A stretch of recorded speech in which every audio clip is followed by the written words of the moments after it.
Fokus dan serta kita mau belajar sama-sama bagaimana caranya kita melakukan tracking atau calling data melalui media sosial. Bagaimana caranya?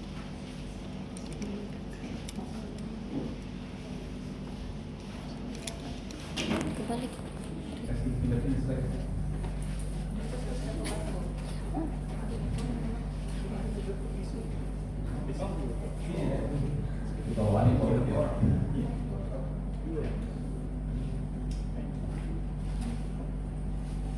Kita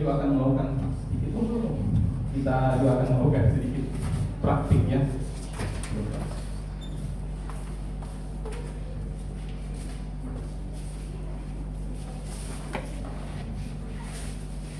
Sudah?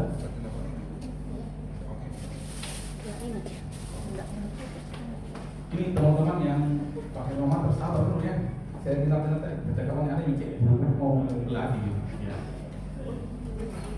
Tahu. Sudah ya? Sudah? Belum ya? Oke.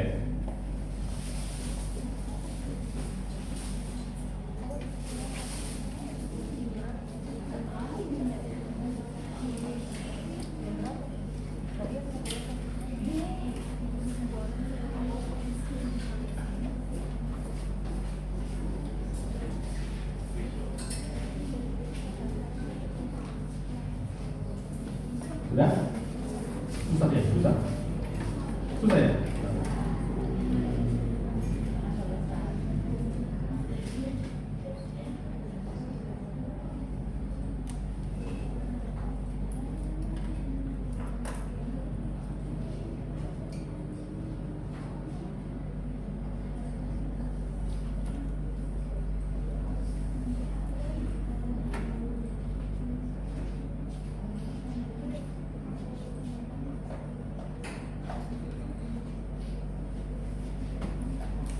Sudah?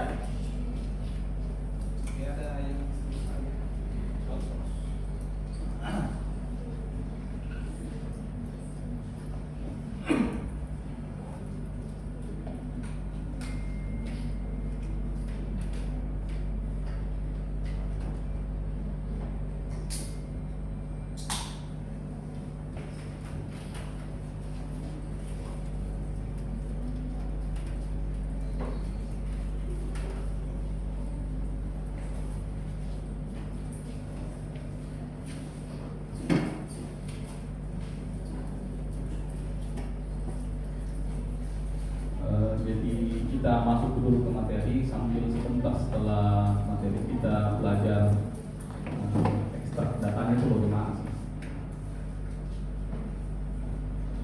Kalau saya bicara begini teman-teman sudah bisa membayangkan ini risetnya seperti apa? Belum ya? Jangan sampai terlalu panjang ini bicara baru tidak tahu bagaimana gambaran risetnya seperti apa. Oke, boleh sudah selesai semua ya? Sudah. Nah, teman-teman, setiap membuka laman di Google Scholar ada tulisan yang sebenarnya kurang diperhatikan. Ada kata-kata yang menarik ya sebenarnya. Pernah lihat ini tulisan di bawah Google Scholar, Stand on the shoulder of the giant. Bahasa Indonesia ada tulisan bagaimana berdiri di bahu raksasa. Ya. Ini saya selalu ulang-ulang ya kelas. Sebenarnya pemaknaan di balik kata stand on the shoulder of the giant, berdiri di atas bahu raksasa. Ini tahu siapa yang berstatement demikian? Ada tak ya? Ini orang yang berpengaruh di dunia ya, Ustaz Newton. Ya. Jadi sebenarnya bentuk kerendahan hati. Jadi raksasa yang dimaksud adalah orang-orang terdahulu. Jadi ilmu yang kita pelajari hari ini itu karena kerja keras orang-orang terdahulu sehingga kita meneruskan hingga hari ini. Itu giant yang dimaksud sebenarnya. Kita mewarisi apa yang legasinya, mewarisi apa yang orang-orang terdahulu sudah terlibat. Sampai hari ini kita masih belajar tentang Sigmund Freud. Sekalipun ada orang yang kayak Ivan Pavlov, bukan orang psikologi ya, tapi tetap kita belajar tentang teorinya. Nah, itu kan sumbangsi orang-orang terdahulu terhadap riset-riset kita hari ini. Nah, ini saya menunjukkan kerendahan hati ya. saja yang kita temukan hari ini ya tidak lepas dari sumbangsi orang-orang terdahulu. Nah, hari ini kita mau belajar dari orang ini. Tahu tidak siapa ini? Ini adalah Robert Konizet. Inilah pencetusnya tentang etnografi. Ini sebenarnya risetnya ini riset di bagian marketing ya, servis dagang. Tanpa kita sadari sebenarnya aktivitas kita sehari-hari menggunakan Grab, Gojek itu karena riset-riset etnografi sebenarnya. Ya, big data ya, secara big data.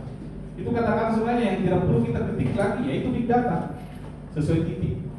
Yaitu kan tidak perlu lagi diketik, itu biasa ya tulisannya. Karena Grab melalui researchernya itu merangkum kira-kira kata-kata apa yang paling sering muncul gitu dari penggunanya. Nah, ternyata ini titiknya sudah sesuai tidak? Itu yang sering muncul, tidak usah diketik lagi ya, tinggal diklik saja. Nah itu kan mempelajari perilaku kita dalam bermarketing, dalam berbelanja ya, perilaku konsumerisme kemudian di apa namanya berkonotasi negatif. Pernah lihat ini, teman-teman? Ini adalah meme yang terkenal ya, Dolly Parton meme. Ada yang pernah lihat ini? Memang ini muncul di masa sebelum COVID. Teman-teman sudah lahir ya sebelum COVID ya? Ini 2019 munculnya. Ada yang pernah lihat meme seperti ini? Tapi kalau teman-teman belum lihat, apa kira-kira teman-teman bisa tangkap dari capture dari gambar ini? Apa? Oke, generasi. Ada yang bilang generasi. Apa lagi?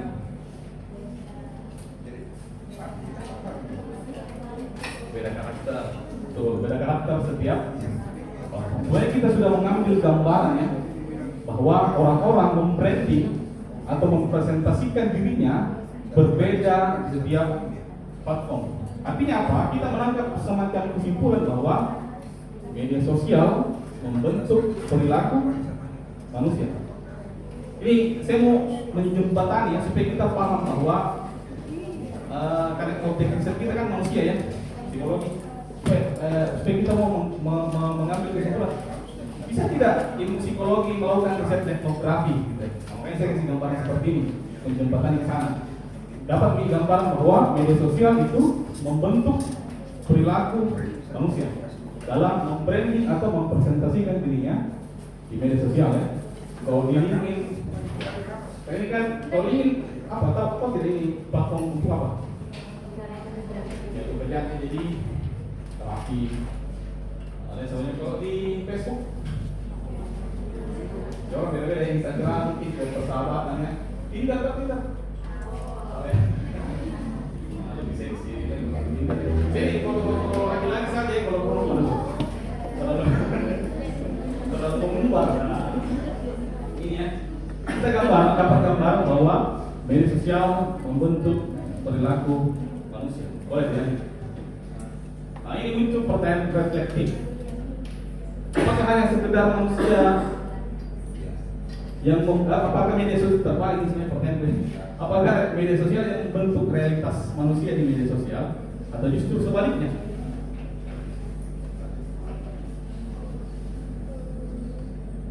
Apakah cuma media sosial yang membentuk perilaku manusia?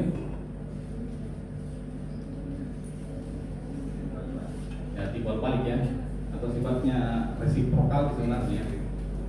Resiprosity, timbal balik. Nah, boleh dilanjutkan. Ini teman-temannya salah satu contohnya. Ini sebenarnya di gambaran kita ya. Kalau saya bilang Bigo apa di tadi spesifikasikan Bigo, aplikasi tentang Bigo. Tahu ya Bigo? Bigo, enggak tahu ya. Masa saya lebih tahu? Tapi ya teman-teman yang lebih muda dari saya harusnya lebih tahu gitu. Bigo. Ada yang tahu? Ini kok iya, yang biasanya konotasinya orang joget-joget dalamnya, pakaian seksi dan semacamnya.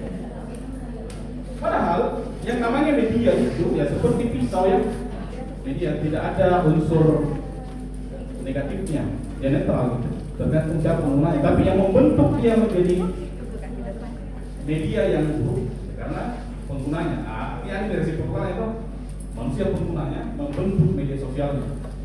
Seharusnya tidak seperti itu, tapi dia mencitrakan seperti itu. Makanya ini Bigo salah satu upayanya saya lihat untuk meredam itu apa namanya framing stigma jelek terhadap aplikasinya.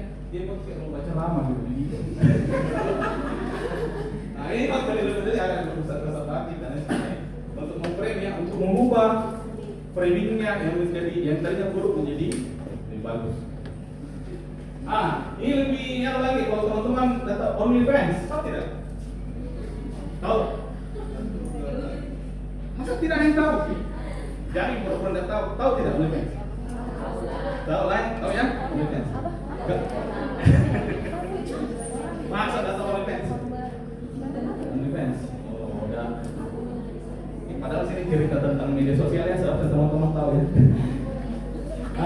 OnlyFans itu ternyata menurut pemiliknya, saya lupa siapa nama pemiliknya. Saya dari Gigi Magazine. Jadi ada sesuatu yang dikatakan itu OnlyFans. Kalau kita teman-teman surfing sekarang itu tempat orang-orang sebenarnya mikro selebriti ya, selebriti mikro selebriti selebgram ya bahasanya. Selebgram itu kalau mau bertemu dengan fansnya tapi berbayar ke sana. Ada konten-konten eksklusif mungkin yang dia bisa tawarkan kepada penggunanya, ya. Tapi berbayar. Dan itu bisa digunakan sebenarnya, ada yang salah gunakan banyak. Ya, bintang-bintang porno itu banyak kesana semua, karena dia jual foto-foto vulgarnya ya, kepada halayak ramai. Bukan cuma porno yang laki-laki pun begitu seperti itu ya. Tapi dia bilang seperti ini ya, kata-katanya. We never marketed to any specific industry. Pengguna apa namanya yang punya itu OnlyFans, dia katakan sebenarnya pencipta OnlyFans itu tidak dibuat memang untuk spesifik industri tertentu gitu. Tapi kalau kita sebut OnlyFans, maka cara berpikir itu mengarah langsung ke sana, ke hal yang sifatnya pornografi, penciptaan apa namanya, pembuatan utamanya itu seperti itu awalnya. Oke. Nah, ini kita dapat gambaran bahwa media sosial membentuk perilaku manusia dan manusia juga membentuk media sosial itu sendiri. Ini yang namanya teknobudaya. Teknologi dikawinkan dengan manusia. Nah, hari ini kita mau bahas tentang metografi dalam penelitian psikologi. Saya sudah jelaskan pengantarnya itu sebenarnya untuk memberikan gambaran kepada teman-teman bahwa pantas tidak kita melakukan penelitian etnografi dalam studi psikologi ya. Bisa ya, karena kita belajar tentang perilaku manusia di media sosial. Di ruang digital itu cuma media sosial saja. Nah, ini teman-teman transformasi ruang kehidupan dari fisik ke digital. Awalnya di ruang fisik, kemudian masuk ke web 1.0. Internet awal ini hanya sekedar mencari informasi. Seharusnya teman-teman lebih paham tentang ini ya. Ini tentang kemunculan internet. Sebelum ada media sosial pertama atau komunitas online pertama, penggunaan internet itu hanya sekedar pencarian informasi tok saja. Nah, ini salah satu sumbangsi dari perang dunia ya. Jadi kalau bilang apa kira-kira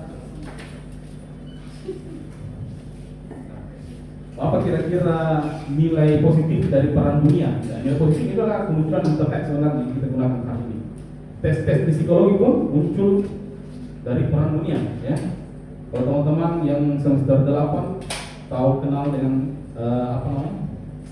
Tes alfa, tes beta. Tahu? Ini yang semester 8. Pernah dengar ya?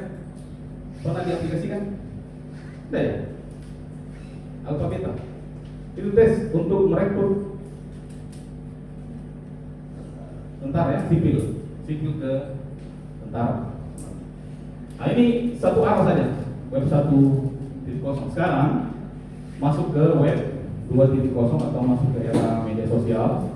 Yang percakapan itu dimulai dengan dua arah. Sebenarnya sudah masuk sekarang ke web 3.0 ya, era kemunculan artificial intelligence. Dulu kita belajar tentang bahasa komputer gitu, pakai angka biner. Ini teman-teman paham ya kalau saya ngomong gini ya, 101010 ya, tahu ya? Itu bahasa komputer sebenarnya itu, coding dan semacamnya. Sekarang AI sudah paham bahasa manusia, ya. Kan teman-teman tinggal ketik saja apa maunya toh, tidak perlu lagi melakukan coding, ya. Paham ya? Nah, oke, lanjut. Nah, ini saya katakan tadi siklus determinasi bersama. Jadi manusia membentuk, mengadaptasi dan merekayasa ulang teknologi sesuai kebutuhan sosial kita, kemudian terlahir yang namanya teknobudaya. Tarian kompleks antara algoritma dan keinginan manusia. Oke, ini kehidupan sosial manusia dalam bermigrasi secara massal ke ruang cyber, membuat batas-batas geografis lain tidak jelas. Ya, oke. Sorry kalau kayak perkuliahan ya, karena apa namanya, materi tentang riset penelitian tidak dibatasi oleh batas geografi. Jadi masa kini kita sudah terkoneksi dengan orang-orang di seluruh dunia. Melalui ruang obrolan, forum, dan media sosial menjadi pusat pertukaran makna dan budaya. Bahkan dalam psikologi sosial, teman-teman, bahkan sebelum muncul media sosial ya, ketika orang satu dengan orang yang lain bertemu, membawa identitas yang berbeda, maka muncul yang namanya identitas relasional atau identitas ketiga. Bahkan lebih dalam lagi namanya fusion identity, penggabungan identitas. Misalnya saya menikah dengan orang Padang misalnya, atau orang Palembang ya, orang Makassar bertemu dengan orang Palembang, maka muncullah identitas relasional yang baru. Kira-kira apa budaya yang lahir dari perkawinan antara orang yang berbeda budaya? Nah, itu identitas relasional. Apalagi yang sekarang ya, kita bisa lihat hari ini tiba-tiba orang di Kendari misalnya menikah dengan orang Turki, yang kita tidak tahu dari mana dia kenal mengenal ya lewat media sosial.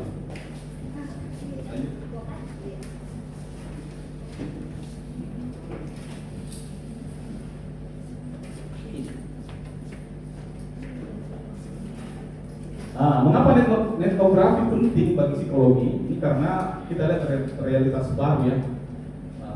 Kita melihat ekspresi emosi di media sosial lewat kata-kata, lewat video, lewat emoji dan lain semacamnya. Ketika itu akses tanpa batas, ini sebenarnya yang menarik ya, karena kita tidak lagi dibatasi oleh ruang dan waktu. Karena tapi bukan juga menjadi kelemahan riset itu nanti sendiri ya. Karena ini kan ada yang bilang kalau etnografi itu lemah karena sifatnya hanya sekedar observasional gitu. Kita hanya menatap layar tanpa langsung melakukan yang namanya imersi atau interaksi langsung dengan orang-orangnya.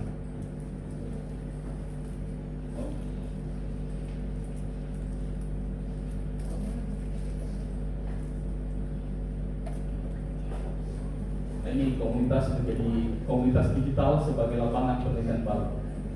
Kalian bisa sebut tapi penjelasan saya. Jadi ruang bicara bukan sekedar teknologi, tapi juga ruang psikologis dan sosial manusia modern. Jadi etnografi membantu psikologi memahami manusia di era digital. Sebenarnya etnografi ini adalah penggabungan antara kata internet dengan etnografi, ya, kalau dalam pendekatan penelitian kualitatif. Ini saya susah menyesuaikan kata-kata karena teman-teman ada yang semester 2 dan ada yang sudah mengambil mata kuliah kualitatif sebenarnya. Jadi secara paradigma itu penelitian kan dibagi dua ya, ada kualitatif dan ada kuantitatif. Ya. Bahkan kalau kita gambarkan sebelumnya ada yang namanya field research, ada library research, ada studi lapangan, ada studi pustaka. Nah dalam studi lapangan inilah yang kita klasifikasikan lagi secara paradigmanya ada. Kalau saya kan tuliskan ya.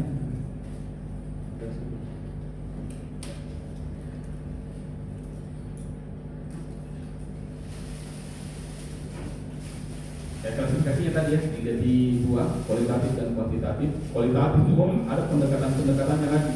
Yang populer itu ada 5 ya. Pertama apa? Fenomenologi, naratif, etnografi, apa lagi? Indikasi, apa lagi? Baru ini semester 4 baru ambil mata kuliah, kenapa lupa? Fenomenologi, naratif, etnografi, studi kasus, dengan deskripsi utama naratif. Apa itu? Grounded ya. Grounded teori. Nah, etnografi ini adalah anaknya etnografi sebenarnya. Nah, jadi kita melihat komunitas budaya dalam landscape media sosial atau internet. Nah, dalam studi etnografi teman-teman yang menarik itu sebenarnya itu yang membedakan ya. Kalau secara analisis itu kita bebas berdebat, tapi kalau secara pendekatan 5 pendekatan ini yang khasnya terhadap etnografi itu ada kata immerse, peleburan diri terhadap masyarakat yang akan kita teliti. Ya, jadi kalau teman-teman misalnya mau meneliti ya interaksi orang-orang di Papua misalnya, ya tidak bisa kita kalau hanya sekedar observer saja gitu. Harus kita datang ke sana, melebur dengan orang-orang di sana, bahkan bermalam dengan orang di sana, sampai tahu bagaimana interaksinya orang-orang di sana. Nanti kalau teman-teman ada yang meneliti tentang interaksi atau budaya etnis di Toraja misalnya, dengan pendekatan etnografi datang ke Toraja, melebur dengan orang-orang Toraja. Nah, sekarang ini teman-teman ada di psikologi di Kadana membantu para peneliti dari Muhammadiyah Malang itu melakukan riset ke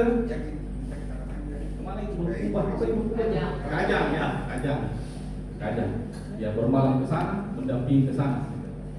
Membuka gerbang istilahnya kalau dalam peneliti kualitatif ada yang menjembatani kepada masyarakatnya secara langsung.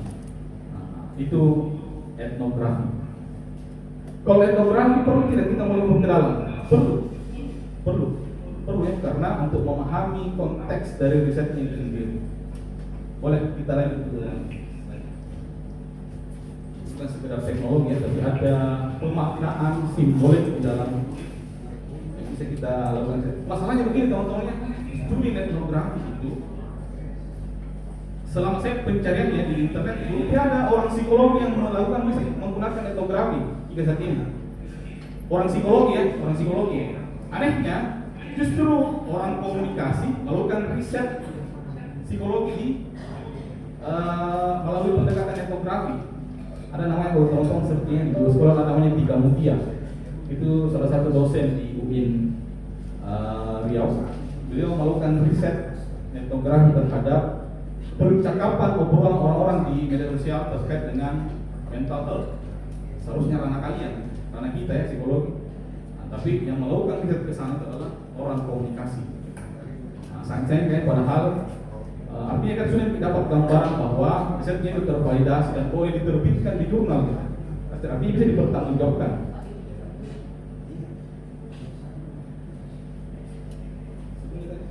Nah ini saya gambarannya teman-teman. Saya kasih lihat ini bahwa etnografi itu adalah anaknya etnografi. Agar filosofinya mengarah ke sana. Awalnya dia melihat perilaku dalam komunitas online. Sebenarnya kan awal-awal muncul media sosial kan, sebelum media sosial itu sendiri itu muncul komunitas online sebenarnya. Ada yang tahu komunitas online di Indonesia, ada yang tahu? Webnya, nama aplikasinya. Kayaknya tidak dapat ya, Kaskus ya, Kaskus. Kalau sekarang di Reddit itu ya punya. Ada yang main Reddit? Ini saya bicara sendiri yang dari. Ini teman-teman tidak, malah saya berharap teman-teman komunikatif ya, artinya dialog dua arah gitu antara teman-teman. Nah, silakan dilanjut lagi. Nah, ini tadi penggabungannya ya. Jadi definisi intinya terkait dengan coordinates. Jadi coordinates ini tahun 95 sebenarnya sudah mencetuskan etnografi. Jadi sebelum ada psikolog di sini, ada yang sebenarnya riset etnografi ya. Nah, karena media sosial pertama kali muncul itu di tahun 97. Sebelum itu masih komunitas online.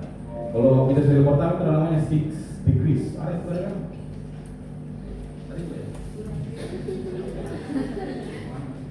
Nah, hingga jadi fokusnya itu apa? Fokusnya itu etnografi, menggali makna. Jadi bukan hanya sekedar big data. Tadi saya katakan tadi itu yang analisis di Gojek, Grab itu tidak ada penggalian makna sebenarnya di balik. Jadi cuma mengumpulkan saja apa saja, apa kata-kata apa saja yang sering diulangi oleh customer dengan Gojeknya. Dan nanti komunikasi yang sering muncul adalah sensitivity, lokasinya di mana. Saya pertanyaan ya.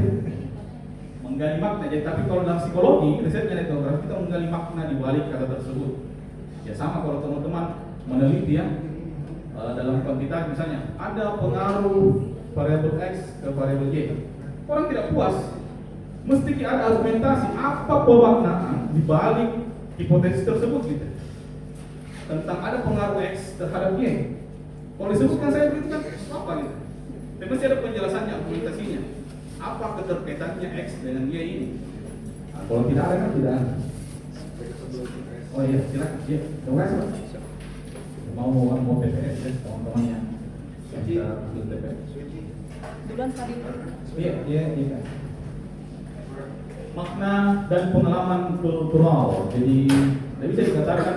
Jadi kalau orang bilang gunakanlah media sosial menggunakan budaya ketimpuran, tidak bisa. Sebenarnya kesopan santun dalam menggunakan media tidak bisa. Soalnya ini kan budaya baru.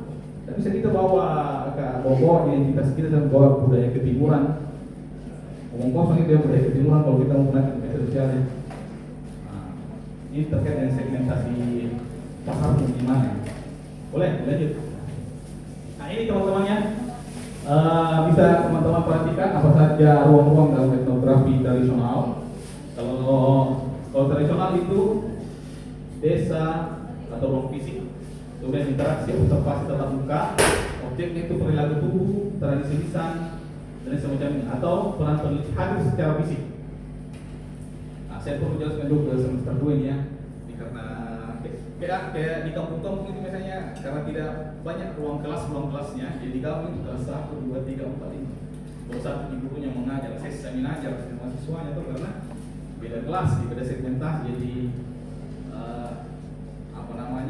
secara penyatuan pemikiran itu susah. Nah, seperti lain teman-teman ya, ada semester 2, ada semester 4, ada semester 6 dan 8 gitu. Nah, etnografi itu lapangannya adalah media sosial. Jadi kita mau melakukan riset di media sosial sebenarnya.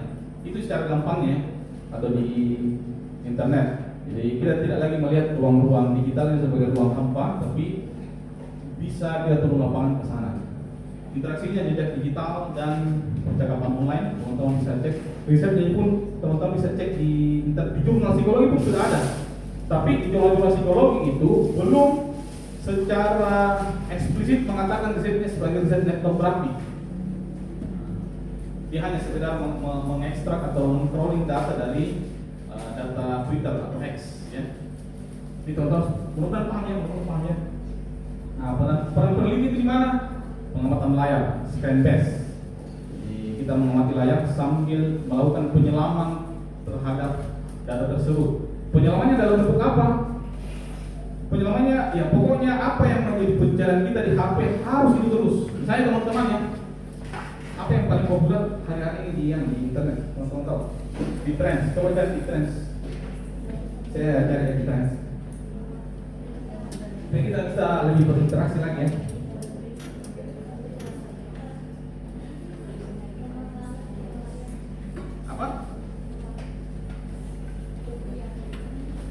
Kita cari di Google Trends ya.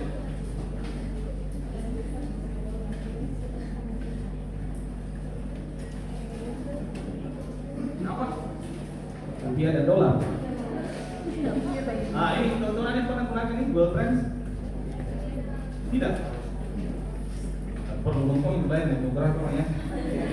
Sebenarnya goals dari seminar seperti ini, saya sebenarnya mengharapkan bahwa materi etnografi itu masuk dalam FPS mata kuliah metodologi penelitian kualitatif sebenarnya. Itu dulu. Tahap keduanya sudah diizinkan teman-teman menyusun skripsi menggunakan pendekatan etnografi. Harapannya seperti itu. Yang ketiga, karena saya bukan materi, saya harus tulis dulu artikelnya tentang etnografi, dan ini saya sudah lakukan sekarang ya. Sementara lakukan sekarang, nanti mungkin dalam bulan ini saya mau submit artikelnya supaya menjadi contoh bagi teman-teman bahwa ini kita tidak omong kosong saja ya, kita mau mengaplikasikan risetnya. Apa tadi? Dolar ya? Aja mau dolar deh. Orang pesta babi ya. Dari populer ya. Pesta babi. Babi. Pesta babi. Ini kita pakai kembali ke versi klasik ya supaya mudah dipahami. Nah ini kan pencarian kalau mau ke Google Trends, teman-teman cari yang .co.id ya. Karena ini terfokus terhadap pencarian di Indonesia. Ya jadi mungkin kan orang Indonesia cari pesta babi ya. Nah kita aja orang-orang di Indonesia. Nah kita bisa searching berapa hari yang lalu. Misalnya kita melacak yang kapan sih munculnya di tren pesta babi misalnya. Kita cek 7 hari terakhir misalnya. Oh ternyata masih ada. Kita cek 30 hari terakhir. Kapan dia muncul? Nah ini kan kita bisa lacak ya. Nah teman-teman juga belajar baca data lewat sini kan. Nah, ternyata dia muncul sejak 7 Mei 2026 ya kan? Kita bisa lacak. Oh berarti kita cari yang 7 hari. Kalau tanggal 7 berarti berapa hari yang lalu? 14 indah, 14 hari yang lalu kan? 7 hari no? 7 hari. Ini pencarian dalam penelusuran web, kalau penelusuran gambar, dan ada YouTube juga. Kita cek. Dan ini masih trending yang viral hingga hari ini. Dan justru pencarian terbanyak itu ada di Papua. Nah, ini menarik ya saya rasa karena akses internet dan pemahaman kita tentang apa yang terjadi di Papua. Bahkan kita yang tinggal di timur pun kurang tahu apa yang terjadi di Papua ya. Nah, nanti begitu keluar filmnya, ada yang pernah nonton kan? Ada itu yang upload ilegal sebenarnya dia di YouTube. Ya. Kalau teman-teman sudah bisa mengumpulkan 10 orang kan, telepon itu yang bikin filmnya, nomor ke sini atau di mana kan? Nah, selain itu yang muncul ini kan bisa kita cari di Papua ternyata viral. Ini kan bisa menjadi bahan pencarian kita terkait dengan riset kita sebenarnya. Nah, yang muncul itu apa lagi dong lagi? Ya ini viral tapi itu apa diteliti ya? Tidak kan? Bahkan kalau kita hapus ini, sebenarnya pencarian di Indonesia yang paling populer itu kalian akan kaget nanti lihat ya. Kira-kira apa coba apa pencarian paling populer di Indonesia? Salah. Dan salah.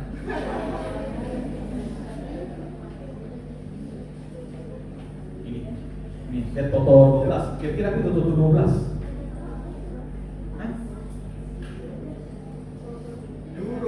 Judol. Paling ramai di Indonesia. Dan sana kan? Nah, itulah negara kita ya. Kita kayak merasa bahwa bukan itu kayaknya pencarian paling populer di ya. Itu karena kalian terjebak dalam echo chamber kalian sendiri, algoritma kalian sendiri gitu. Sehingga merasa bahwa ini yang populer ternyata judol yang populer gitu. Kita cari 7 hari lagi. Kenapa dulu?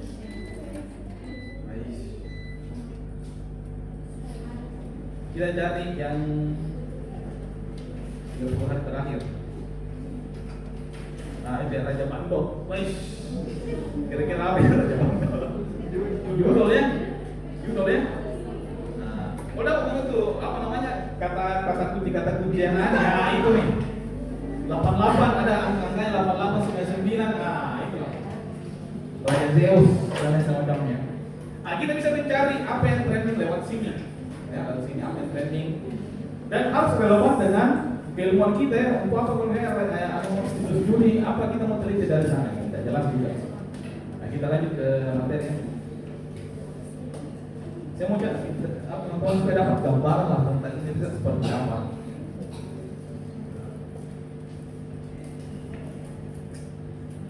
Mudah-mudahan teman-teman paham ya.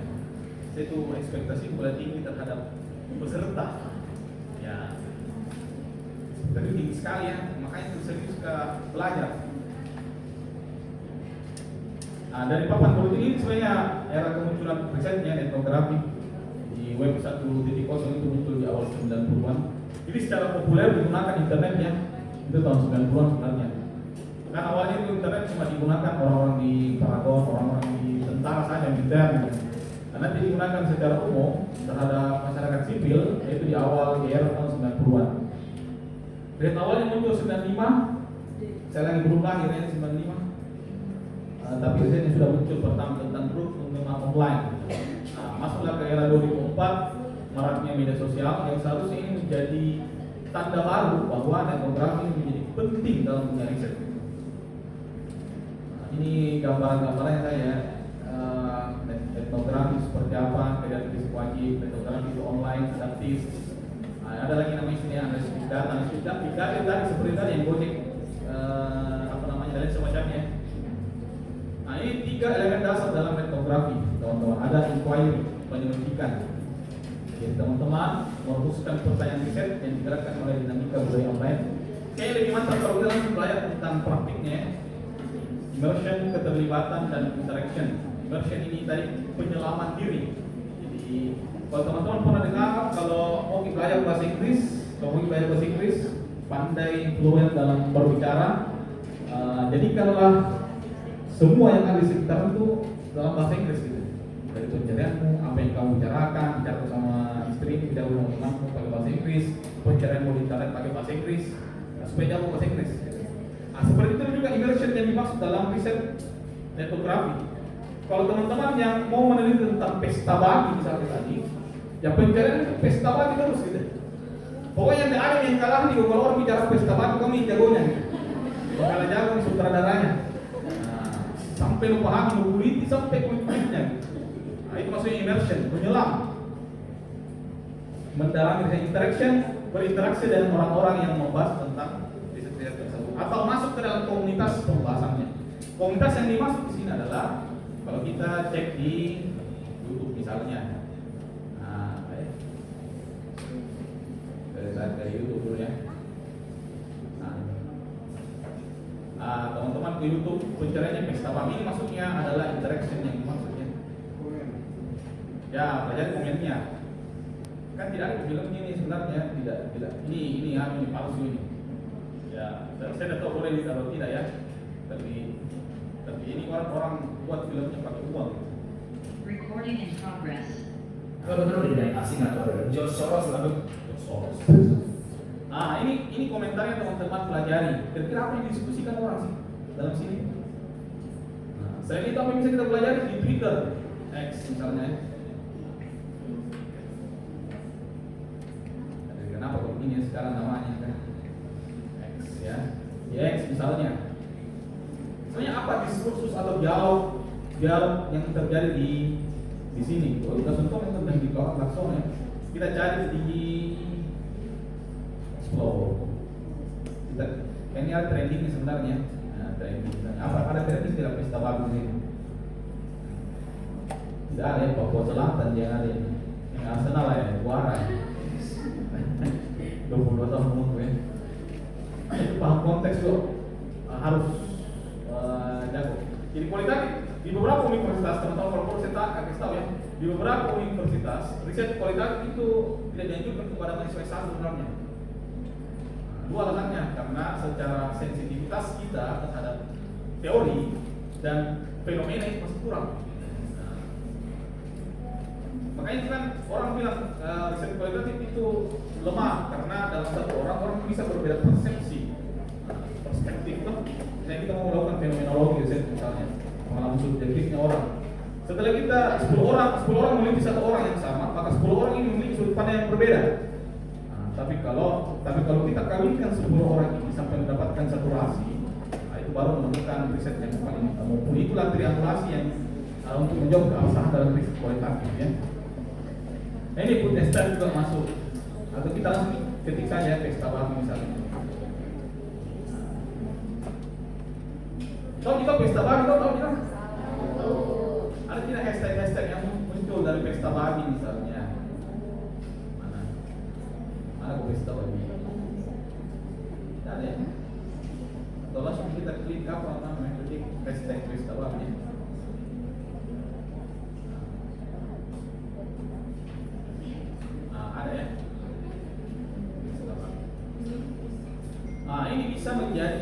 satu pencarian kita karena orang-orang yang berkomentar tentang atau memberikan argumennya tentang pesta babi itu menggunakan hashtag pesta babi. Ini yang kita jangkau dialog tidak langsungnya. Nah, ini yang bisa kita analisis lebih dalam ya.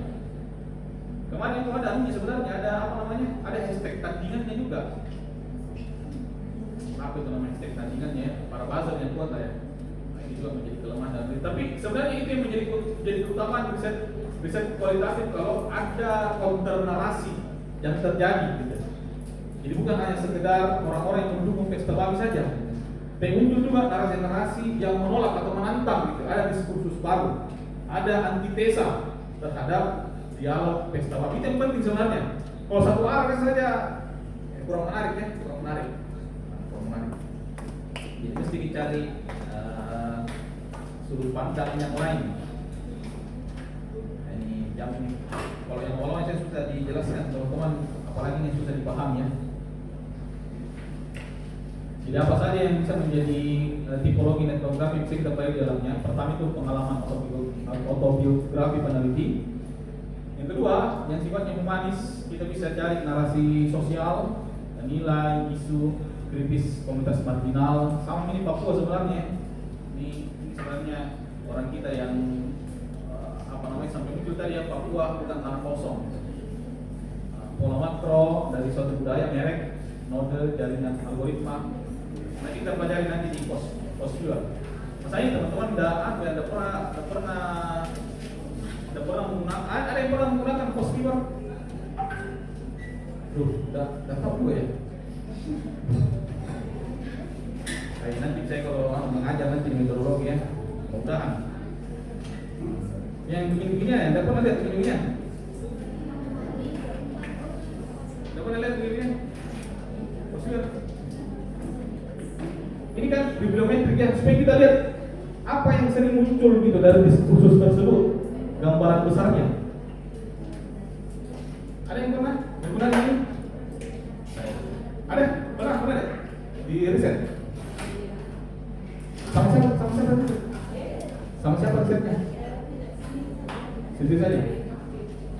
Nah, ini sudah ada yang pernah melakukan sendiri-sendiri ya. Ini kemarin saya cari tentang di YouTube-nya Tempo, Dr. Alus tentang kasus pemerkosaan di tahun 98 gitu ya. Kan negara ini kan denial tentang kasus tersebut yang mengatakan bahwa tidak ada pemerkosaan di tahun 98. Ya. Problem siapa yang mengeluarkan statement? Polisi siapa yang paling besar namanya? Betul ya. Betul. Ini bisa kita sambungkan di titiknya secara korban dan sebagainya. Aduh. Ini ya. Oke. Kalau kita membahas sederhananya saja. Ini apa saja yang bisa kita riset dalam etnografi. Pertama itu teks dan wacana. Apa ide yang lahir dari teks tersebut atau percakapan tersebut? Yang kedua, audio visual. Teman-teman bisa bayar lewat vlog, video pendek. Tapi ini kita teman-teman menginterpretasi atau orang lain menginterpretasi. Yang kedua, grafis dan fotografi. Ini sifatnya simbolik. Teman-teman belajar dari meme. Seperti tadi yang saya perlihatkan ya, meme-nya Dolly Parton. Dan foto yang membuat simbolisme visual. Ketiga, interaksi relasional. Ini yang agak ribet sebenarnya, jaringan react, likes, shares, dan ini kayak kita melihat secara sosiometrik hubungan antara orang-orang di media sosial. Nah, ini kriteria memilih komunitas digital. Pertama, teman-teman bisa memilih yang relevan, termasuk komunitas-komunitas dalam Facebook. Cuma itu komunitas yang populer, yang populer bisa teman-teman temukan di Facebook sebenarnya. Komunitas pencinta hewan tertentu, komunitas ini. Tapi itu lagi relevansinya dalam riset psikologi itu apa? Apa yang kita mau teliti? Misalnya di Facebook itu ada komunitas penyintas kanker misalnya, atau komunitas orang-orang yang cuci darah. Ya teman-teman, bukan jadi orang cuci darah itu sebenarnya, tapi kita mau melakukan penelitian di sana. Gabung dulu ke komunitasnya, lalu izin. Karena ini kan sifatnya sensitif ya, orang-orang cuci darah. Dia teliti bagaimana sistem supportnya misalnya orang-orang di sana. Itu kan itu komunitas sebenarnya dibentuk karena orang-orang di dalam itu memiliki hal yang sama, dan dalam hal ini kesamaannya adalah orang-orang yang cuci darah, saling menguatkan di dalam dan semacamnya. Kemudian interaktif, ini saya katakan tadi interaktif. Interaktifnya bukan satu arah saja, gitu. Bukan cuma orang yang pro saja. Ya mesti ada orang yang orang yang kontra. Nah, kemudian substansial, memiliki masa kritis anggota yang cukup besar. Kalau teman-teman mau teliti misalnya di Instagram misalnya yang followersnya misalnya cuma 100, bisa tidak kita melakukan riset di sana? Bisa? Bisa atau tidak? Kenapa tidak?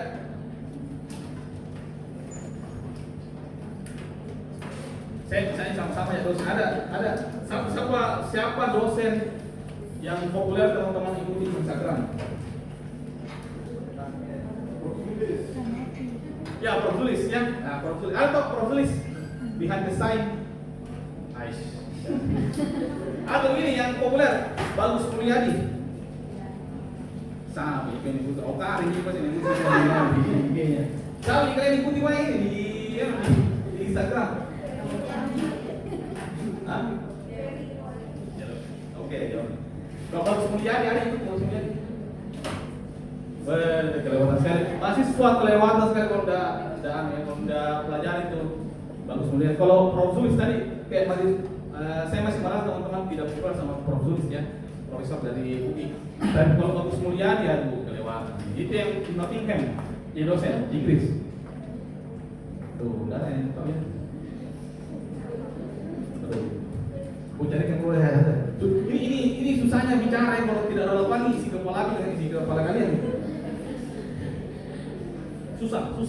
Nah itu berpikir bagaimana caranya mengkomunikasikan ini ya. Tahu itu Bagus Mulyadi kalau kita pasti kontrol tahu. Oh muka, nah mukanya.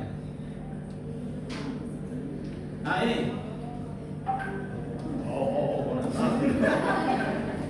Tahu tidak? Tahu? Tidak. Sama dipendok masa kayak jadi kalau kayak kegiatan di Pajajaran sharing, kegiatannya di Bandung, ya. Kalau ini tahu. Sekarang cari tahu, pelajarin siapa ya? Itu saranku. Banyak ide-idenya yang saya rasa menarik ya tentang dunia mahasiswa, perdosenan akademisi. Ini saya berharap banyak terhadap kalian ya. Ternyata saya salah. Tidak apa-apa. Ini substansial ya, jadi tidak bisa kalau masanya sedikit. Kalau kelas kayak saya, tidak pasti diskursus yang terjadi gitu. Yang komentar pun orang-orang saya juga gitu. Misalnya teman-teman sesama dosen yang komentar tidak boleh.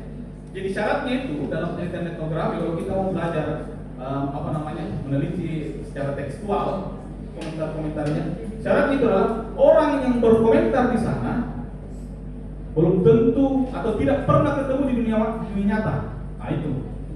Jadi kalau 1000 orang komentar di sana tidak ketemu di dunia nyata. Nah itulah studi etnografi ya. Nah, jadi orang yang berkomentar tidak mungkin ketemu di dunia nyata. Jadi kalau di IG tidak mungkin ya. Heterogen. Terdapat variasi partisipan dan pandangan, kemudian kaya data menyediakan deskripsi pendalaman atau description. Ini 5 domain yang bisa kita pelajari dalam riset psikologi ya. Apa saja pendekatan yang bisa kita lakukan. Kan ini kita mengklasifikasikan kalau di psikologi UNM kan kita sudah klasifikasikan orang berdasarkan bidang-bidangnya masing-masing ya. Teman-teman yang saya dulu tidak seperti itu. Teman-teman yang mau riset ke psikologi sosial maka akan langsung di handle sama orang-orang dosen-dosen di bidang psikologi sosial. Saya dulu belum seperti itu ya.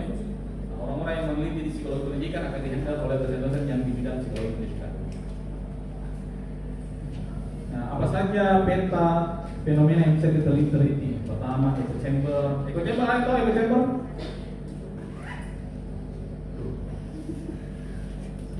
Psikologi dunia maya belajar? Istilah echo chamber tahu? Filter bubble.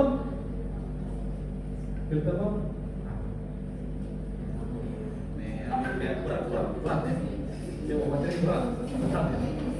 Nah, sebenarnya materi pengenalan saja ya, karena saya sudah melakukan survei ke dosen-dosen terkait dengan etnografi. Etnografi setidaknya pernah disebutkan lah di dalam kelas-kelas kalian.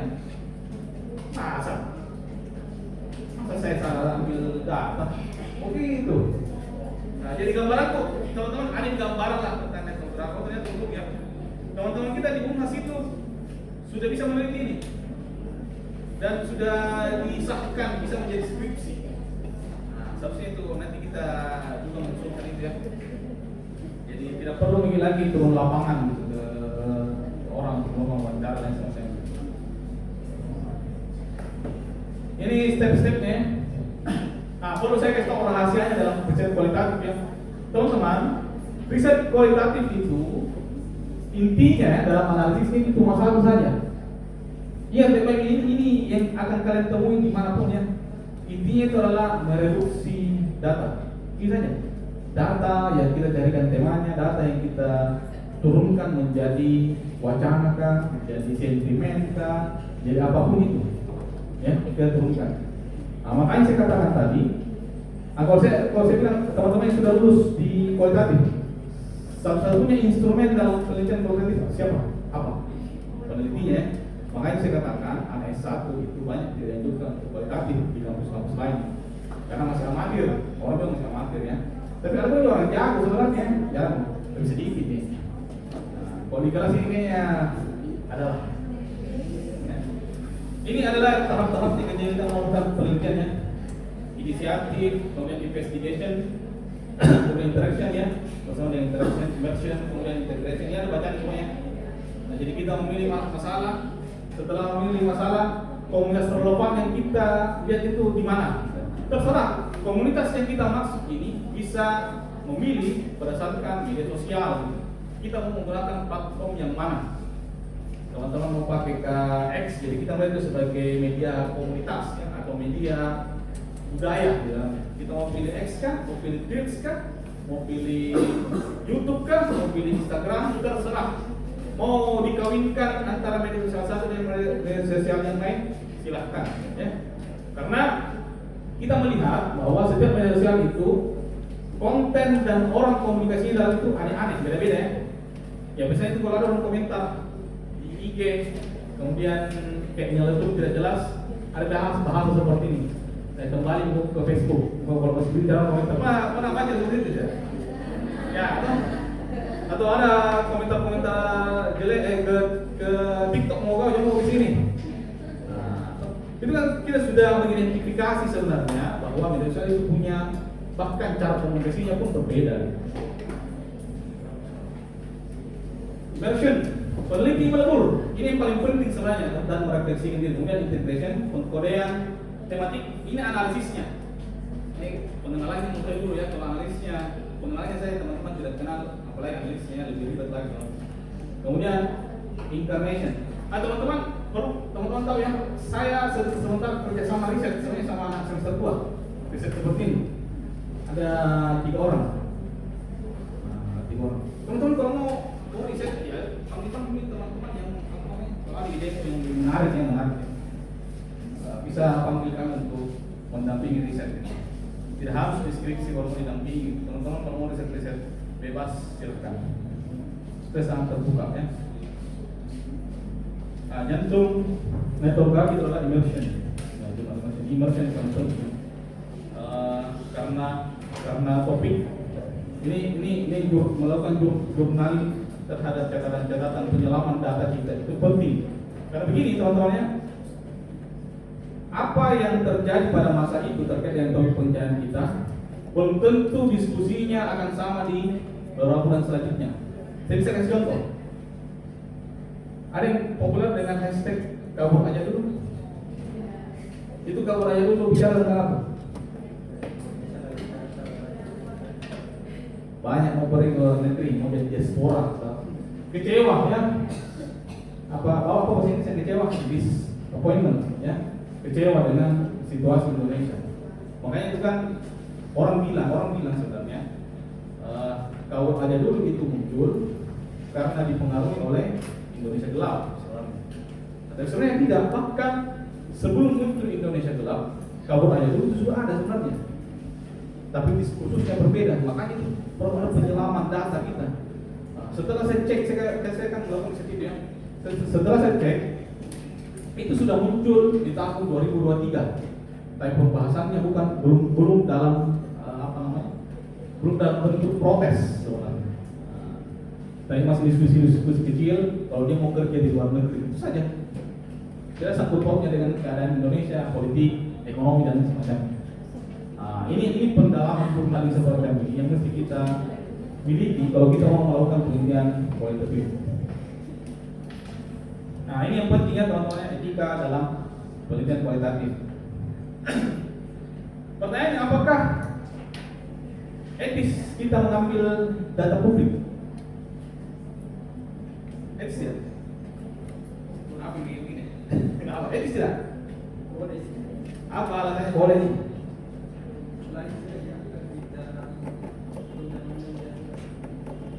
Ya, ada. Sebenarnya ada aturannya ya, ada ethical guidelines-nya. Dibuat oleh ada sebenarnya tulisnya. Jadi data-data yang sifatnya bahkan media sosial itu memfasilitasi sebenarnya kita menggali data dari media sosial tersebut. Ada namanya istilahnya API, API, bukan APA ya, API bacanya, API. Itu kayak pintu gerbang supaya kita bisa mengakses data di media sosial. Jadi kita bisa mengambil data, ekstrak data dari sana. Seperti itu ya. Tapi hal-hal yang sifatnya private itu mesti izin teman-teman ya. Kalau kita mau meneliti yang sifatnya private, izin. Misalnya ada komunitas yang mesti dulu izin masuk, karena ada komunitas begitu ya di IG misalnya, di Facebook tidak bisa masuk kalau tidak izin atau diterima sama adminnya, ya mesti izin kalau mau meneliti di sana. Keterbukaannya mesti kita buka, peneliti harus jujur tentang identitas dan tujuan penelitiannya terhadap komunitas. Yang kedua, anonimitas. Ini yang penting, guidelines-nya. Jadi nama-nama yang muncul itu kita samarkan, atau namanya pseudonym. Jadi kalau misalnya Fadil di pseudonymkan menjadi Fadil misalnya atau apa punya yang jauh dari namanya. Nah, bukan identitas aslinya. Yang kedua, verbatimnya itu dikelola di paraphrase, tapi tetap dengan pemakaian yang sama. Karena kan data publik ya, orang kalau data publik copy di internet pasti muncul gitu, bisa muncul. Ya, makanya di paraphrase supaya tidak, apalagi kalau misalnya yang sifatnya tadi ya, sifatnya apa namanya, intim, sensitif, nah itu di paraphrase. Buat inform consent di dalam penelitian kualitatif. Kalau di sini ada yang sudah ambil skripsi, teman-teman. Gimana? Di sini skripsinya, kalau skripsinya kita pakai ethical clearance tidak?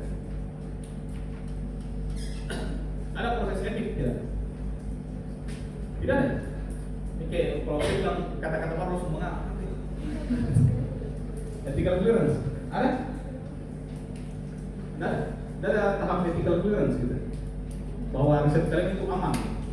Ini pentingnya, ini psikologi, kita mau meneliti manusia gitu. Perlu hewan saja, jadi mesti ada etikanya. Apalagi kalau manusia yang kita mau teliti. Teman-teman belajar kode etik, tapi masa tidak beretika ketika melakukan riset. Nah, setidaknya kita melampirkan bahwa ada efek samping dari riset kita. Misalnya ya, penelitian kuantitatif misalnya, kemudian itemnya ada 100 lebih. Ya kita sudah bisa pikirkan, kayaknya kalau 100 ini teman apa, partisipan saya pasti pusing mengisi. Nah, setelah itu dilampirkan bahwa ini ada efek sampingnya bahwa kelelahan dalam mengisi item. Itu perlu terbuka. Itu namanya disclosure, terbuka kita dalam riset kita. Kemudian member checking, ada habis nih. Ada mic.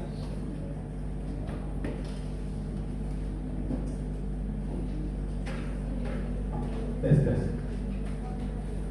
Member checking, mengembalikan hasil temuan ke komunitas untuk memastikan interpretasi peneliti tidak keliru.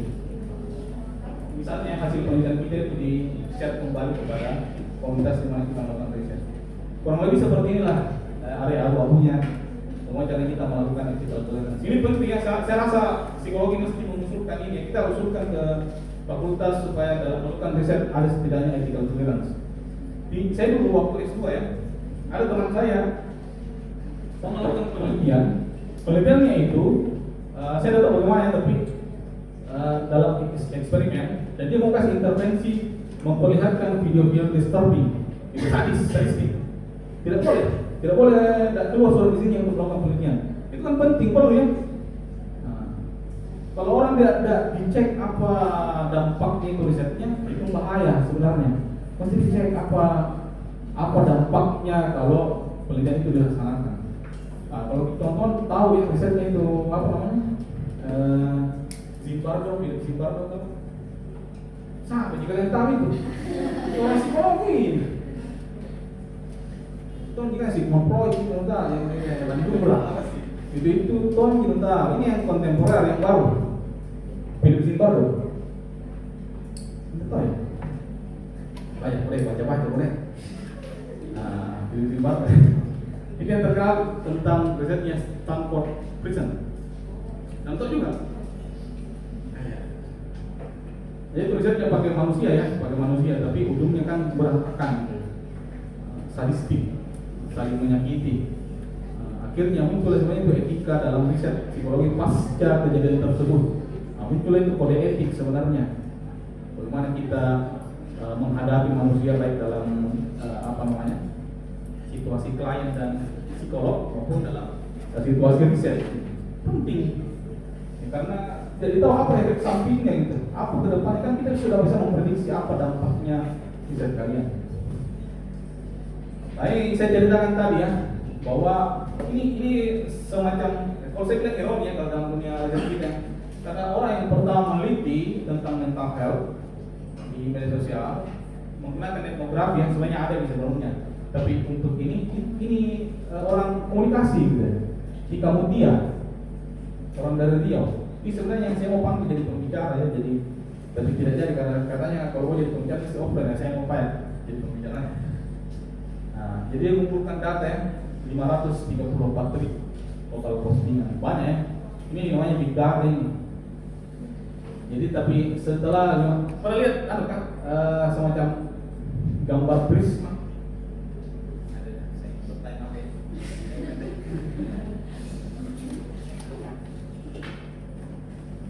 Semacam penyaringan.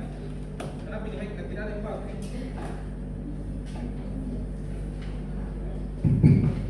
Tes. Nah, ini temuan-temuannya 3 klaster utama ketika orang bicara tentang mental health. Pertama itu klaster depresi, yang kedua itu bipolar, ketiga itu stres. Ini tergambarkan semua ya, bipolar, depresi, dan stres. Dan juga menarik ya dijelaskan bahwa kebanyakan masyarakat awam itu masih melakukan diagnosa sendiri, self-diagnose. Nah, ini sebenarnya yang saya katakan tadi belajar ya. Teman-teman ada yang pernah pakai info? Jajan kan tidak di belajar. Ya, saya nggak masalah. Itu info sebenarnya. Kenapa tidak disarankan? Alasannya pertama karena kita tidak merasakan data. Karena ada mungkin tidak membaca secara menyeluruh datanya ya. Tapi kalau mau kita tampilkan secara visual, penting in vivo. Nah, jadi penampilan secara visual ini yang muncul kalau kita di in vivo. Maksudnya kita lampirkan data kita semua tuh, kira-kira apa data yang paling sering muncul. Besar-besar dengan tulisannya apa namanya ini, apa namanya, pola, stres dan macam-macam seperti ini. Ya. Secara visualisasi juga penting. Kita melakukan secara deskriptif. Kita perlu menampilkan secara visual data kita.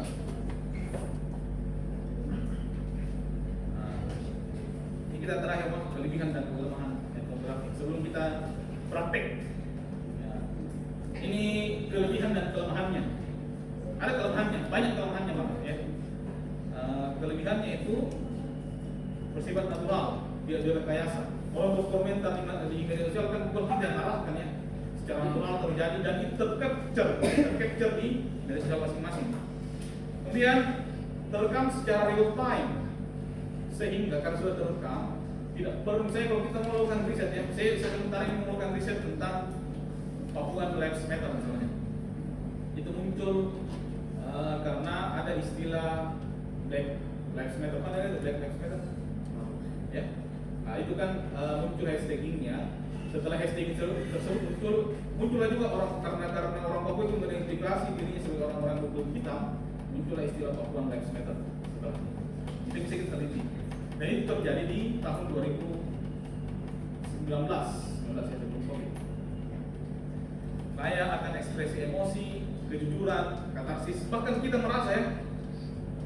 Saya merasa teman-teman, karena saya paham betul ya psikologi sosial. Kita di dunia nyata itu betul-betul melakukan yang namanya self image. Jadi kita betul-betul menjaga citra diri. Ya, kalau di dunia nyata pasti jaga citra diri ya. Tapi kalau di media sosial, ada namanya istilah anonimitas ya. Yang tadi yang kamu tidak pernah berkata kotor, karena dia nggak lihat jauh orang, berkata kotor masih di internet. Biasanya seperti itu, orang keluar sisi aslinya. Kita bayar ya, sisi tangan kita itu keluar kalau di media sosial. Shit posting hal-hal yang jelek kita sebarkan di media sosial. Justru memperlihatkan sisi lain dari manusia ya. Nah, seperti itu. Tapi saya merasa teman-teman tidak seperti itu di internet ya. Sangat dekat dengan realitas kehidupan sehari-hari subjek, relevan untuk meneliti bagi generasi digital native. Nah, kalian semua digital native sebenarnya. Tahu jadi digital native apa? Digital native. Istilah native speaker, apa maksudnya native speaker? Nah, bahasa ibu ya, bahasa ibu kita lahir. Karena kita lahir dan besar menggunakan bahasa Indonesia ya, orang disebut sebagai native speaker. Nah, digital native, kalian ini tumbuh dan besar dengan perkembangan teknologi. Kalau misalnya ada misalnya media sosial ya, media sosial kemudian yang mengumpulkan dalam ruangan ini usia kalian dengan usia di tahun gitu. Kira-kira siapa generasi mana yang paling cepat adaptif dengan media sosial tersebut? Mudah lah. Itu maksudnya digital native, cepat paham. Tahu menggunakan teknologi tentu kompeten. Nah, itu perlu juga dipelajari. Tahu ya, tahu menggunakan media sosial tapi tentu kompeten. Nah, kekurangannya apa? Syarat akan isu etika. Ya, ini tadi terkait dengan isu privasi ya. Karena dia tidak minta izin dengan orang jalan. Yang kedua, volume datanya sangat masif. Terkadang riset seperti ini perlu memang yang namanya riset payung. Misalnya kalau saya sudah punya bimbingan misalnya dan mau melakukan riset etnografi, satu mau saya tema, misalnya saya mau baru ada 5 misalnya bimbinganku atau 4 bimbinganku. Ini 4-4-nya meneliti tema yang sama. Coba fokus misalnya riset ke hashtagging misalnya kalau aja dulu saja. Kan datanya bisa sampai 20.000 misalnya. Kemarin saya melakukan penelitian di Indonesia Gelap ya, datanya sampai 200.000 malah. Nah, 5 orang ini kan bisa melakukan analisis terhadap ini. Data ini, cari nih temuan-temuan yang berbeda antara penelitian satu dan penelitian yang lain. Nah, bisa kita lakukan penelitian seperti itu. Penelitian ya, masif kan datanya masif ya. Paham itu maksudnya dong? Sesuai kenapa enggak? Baterainya nih. Tes. Nah ini yang kedua, ini sebenarnya kemarin dicecarkan dengan pertanyaannya sama dosen-dosen di atas, lagi yang pengampu psikologi metodologi penelitian kualitatif tentang isu anonimitas, verifikasi akun. Bisa tidak kita yakin bahwa orang yang melakukan komentar itu manusia? Makanya jangan kalau misalnya kamu melihat etnografi yang kita bicara tentang kekurangannya, bagaimana caranya kamu tahu bahwa yang melakukan komentar itu adalah manusia? Satu-satu komentarnya mau penelitian ya. Nah, ini salah satu tantangan risetnya. Karena kita tidak tahu siapa yang komentar manusia ini kah? Jangan-jangan grok juga, atau jangan-jangan AI yang komentar gitu. Atau jangan-jangan yang berdialog itu sama AI juga. Atau buzzer misalnya dia punya 1.000 akun, kita tahu. Kecuali kalau kita melakukan pelacakan satu persatu. Lacak ini misalnya 200.000 misalnya data tuh, lacak itu satu persatu. Tapi mesti begitu manual. Itu ekonomi kerja keras yang mesti dilakukan karena tidak perlu itu lapangan. Ini profil. Sebenarnya ada satu statement yang bilang kalau sebenarnya tidak perlu verifikasi bahwa itu adalah manusia atau tidak, karena riset etnografi itu kita bukan melakukan analisis forensik namanya. Jadi tentu kita tahu siapa itu ya. Pokoknya kita lihat saja pola dialog yang komunikasinya di dalam. Nah, tapi lagi-lagi saya tidak puas dengan pernyataan seperti itu. Kenapa saya tidak puas? Lagi-lagi karena objek riset kita adalah manusia. Ya, jadi kalau bukan manusia, bagaimana? Nah, itu yang jadi tantangannya. Ini tantangan bersama, teman-teman silakan cari tahu jawabannya. Kira-kira apa solusi dibalik itu? Kemudian algoritma platform saat mempengaruhi visibilitas data. Nah, ini algoritma ya. Tahu Pak maksudnya algoritma? Terima kasih. Apa maksudnya itu algoritma? Ini algoritma kayak sekarang itu algoritma kayak mengalami penggeseran namanya. Dulu algoritma itu di masa-masa SMA menakutkannya kalau matematika. Sekarang algoritma kayak itu yang muncul di laptop, di HP, itu yang namanya algoritma. Algoritma itu apa yang muncul di HP ku tidak muncul di HP itu beda. Ini saya katakan tadi filter bubble. Kita berada dalam gelembung yang berbeda. Gelembung yang ini banyak saya lihat perkataan kosong itu. Mudah-mudahan teman-teman paham lah yang tentang itu.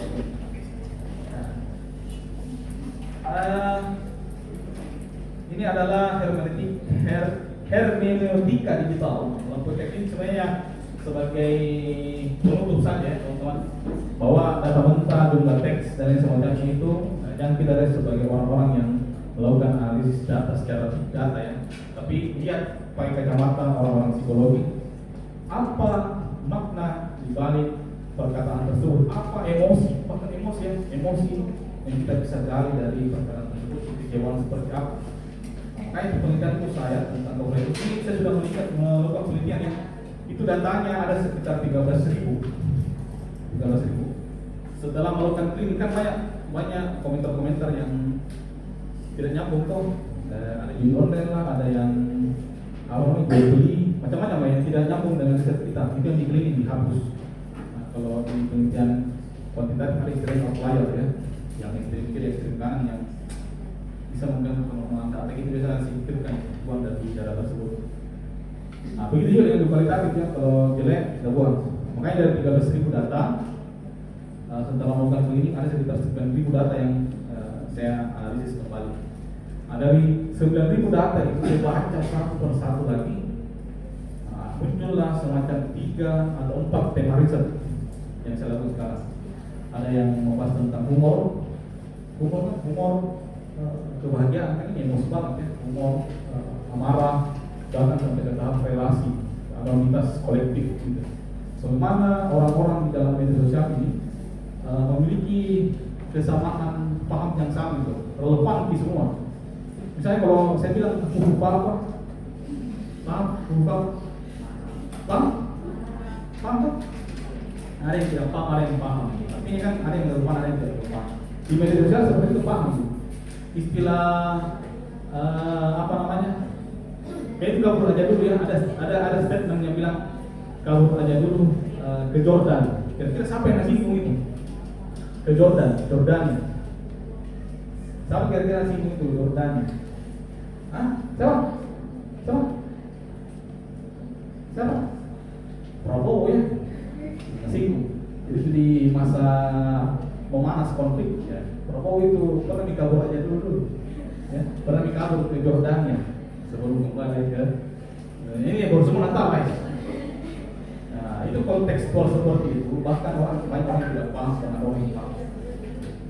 Nah sekarang kita mau belajar cara mengambil data ya, kita mau mengambil data. Ada yang bawa laptop? Nah, ini perlu ya. Seperti tadi, tadi pencarian pesta babi ya. Kebetulan kemarin saya beli apa namanya, semacam data coding supaya kita bisa ambil data lewat YouTube. Misalnya ini ya, ini tadi yang kita mau tadi itu, ini mau lihat tadi. Ini ada namanya Google Columns ya, Google Columns. Ini kayak berat materi ini ya, pesta babi. Ini kita ambil kode datanya, kode yang kita ambil. Saya sebenarnya kalau ditanyakan tentang kalau pun tidak paham, aku beli juga ini 25.000, murah ya, murah untuk ukuran. Jadi dia bisa settingan kita yang begini-beginian ya. Nah, kalau ada yang tahu pakai begini kan, yang begini ada. Kalau ada yang tahu berarti langsung berlangganan, yang kami suruh. Ada yang tahu gini. Makanya kita kerjasama di kolaborasi. Di UNAS itu tahu kolaborasi dengan anak psikologi ya, anak psikologi itu. Sebelum saya masuk di UNS ini, riset ke sana, riset ke sama teman-teman sana, karena ada teman guru saya di sana. Jadi orang-orang mahasiswa sana kerjasama dengan mahasiswa anak sistem informasi. Jadi kerja sendiri ya, tidak. Kalau kita mengandalkan keilmuan tersendiri ya, tidak susah beberapa itu. Nah kita ini menjalankan saya tadi ini Google Colab saya Colab itu luar. Nah kita jalankan dulu ya. Connecting dulu. Nantilah kalau ada momennya kita panggil pembicaranya ke sini. Bagi yang antusias dengan riset seperti ini. Mudah-mudahan teman-teman tidak terpaksa lah kalau riset nanti. Baru kita jalankan lagi nih. Setelah itu kita pindah ke sini. Nah, jalankan lagi. Belum. Kita kasih masuk dulu di sini nanti ya, apa namanya? Situsnya. Belum deh, semuanya coba ini. Nah, ini video ID-nya. Kemudian kita cek berapa komentarnya. Nah, 1229. Yakin begitu atau 1229 ini yang komentar, tidak mungkin ketemu di rumah. Nyata kan? Nah, itu keyakinan kita terhadap fotografi. Nah, kita akan pindahkan ke Google Data. Kemudian kita paste. Hapus ke titiknya karena ini bahasa lain itu terus jadi hapus. Lalu kita jalankan. Nah, sudah itu. Nah, sudah kita jalankan. Kita cek di sini berapa data yang bisa dia crawling.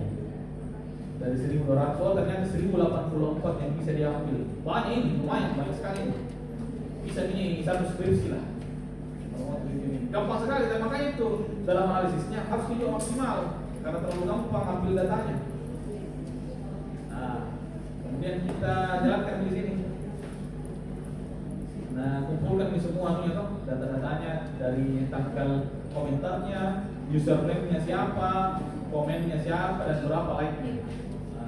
Setelah itu kita minta datanya. Nah, minta datanya. Ini sebentar muncul di sini ya.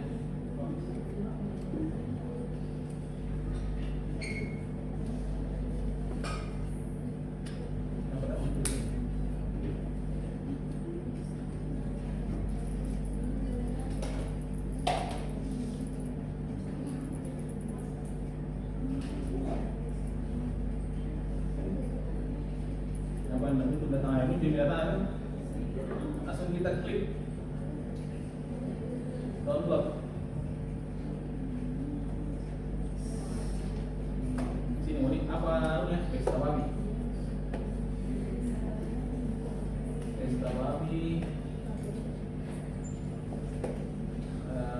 Foto halus. Kalau tulisannya foto halus, tidak ada hanya.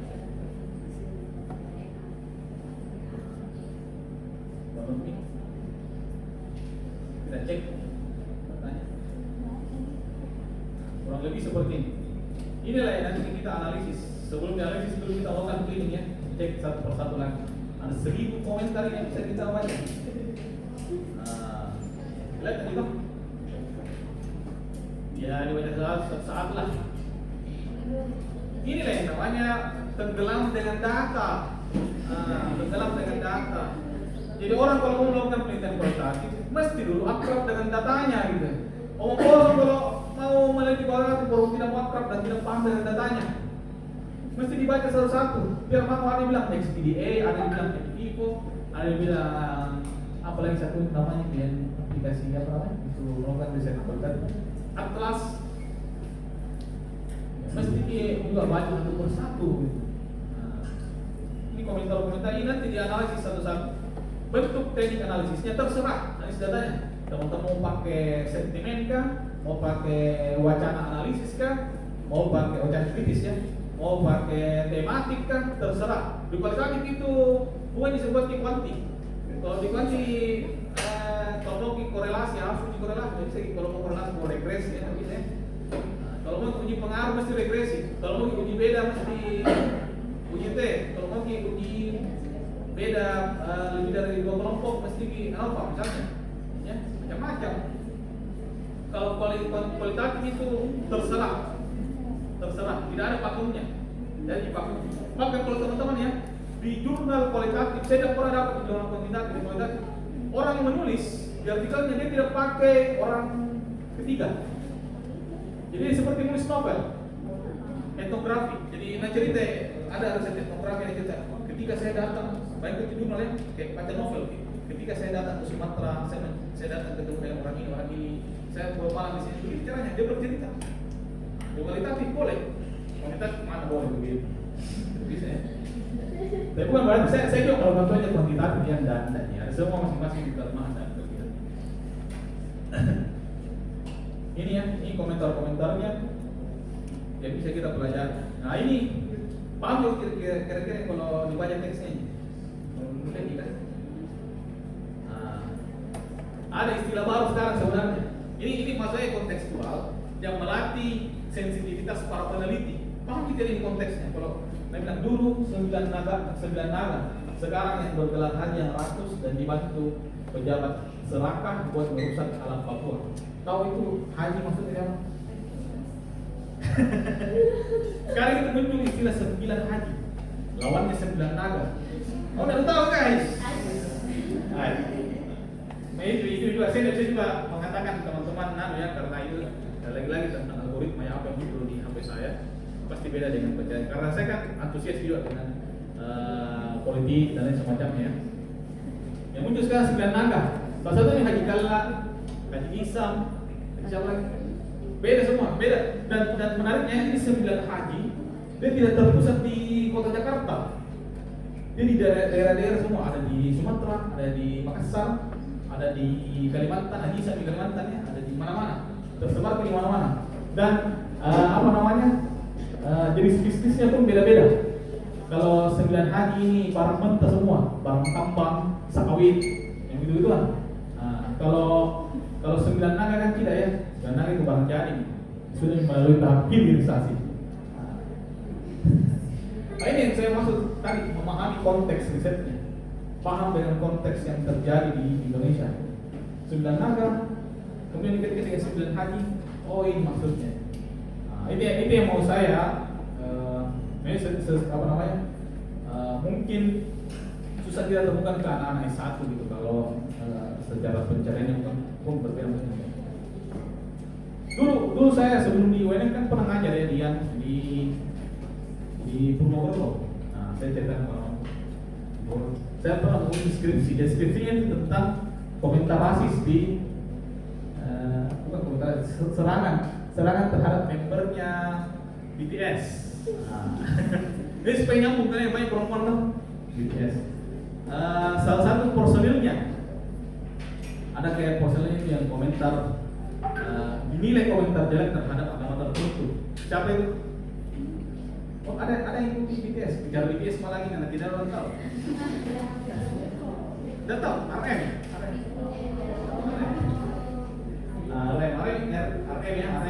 Itu kan pernah melakukan komentar yang dinilai sebenarnya tendensi terhadap agama tertentu, baik agama Islam. Makanya muncullah akronim baru terhadap namanya dan peneliti tidak tahu. Jadi itu yang saya uji mahasiswa. Bagaimana caranya kamu meneliti ini? Kemudian RM sendiri kau tidak tahu apa kepanjangannya. RM apa kepanjangannya? Red Monster. Tapi muncul akronim baru karena dia mengucapkan itu dan dia tidak tahu apa akronim barunya itu dari Red Monster menjadi Rasis Monster. RM juga ya Rasis Monster. Dan dia tidak paham itu yang saya rasa. Bukan caranya kamu teliti, persoalan seperti itu kenapa saya lebih tahu ketimbang kamu? Tidak boleh begitu. Kalau orang mau meneliti kualitatif, kamu harus yang paling paham. Tenggelam kursi itu, tenggelam di Ya, jangan sampai pengujimu lebih tahu dengan istilah-istilah seperti itu ketimbang kamu sendiri. Oke, ini datanya. Kita mau analisis terserah. Nah, ini banyak. Kira-kira ada tidak counter narasinya ini? Nah, sebenarnya kita berharap ada counter narasi ya. Ada narasi yang tidak senang dengan kata-kata seperti itu. Nah, yang sering memilih datanya kok hiu makan kabel, maksudnya hiu makan kabel. Satu kata biadab, macam-macam.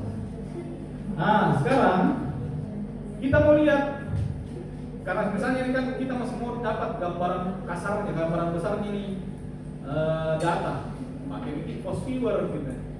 Nah, kalau begini kan tidak mungkin membaca dalam satu hari, misalnya kalau dapat lagi 20 data misalnya. Nah, makanya kita mau dapat dulu gambaran besarnya ini bagaimana. Yalah, post viewer. Jadi ini kemarin saya coba-coba ya. Kita coba dulu. Ada di datanya sebenarnya sudah saya rubah.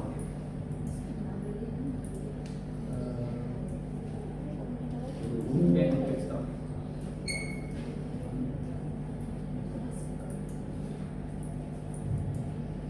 Mau ini jam 12 nih.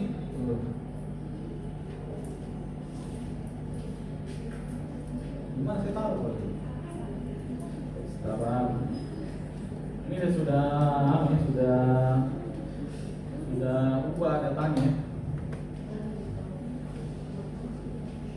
Sudah ini data-data yang kita akan bawa. Saya bayar sendiri bukan cuma cara merubahnya.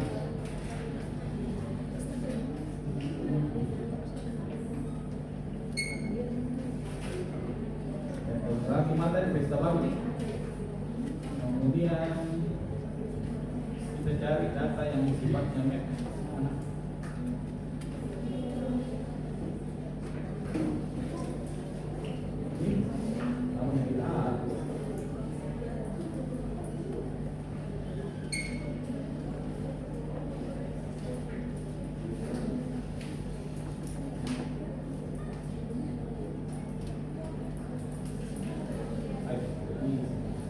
Kita pakai data yang lain saja ya, yang pesta baru. Kita pakai data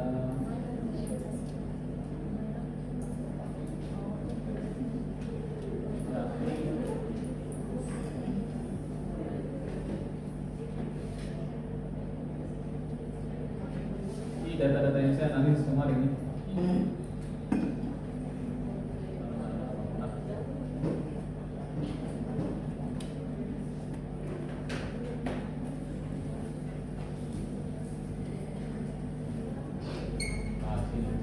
Kita pakai data kabur aja dulu saja ya.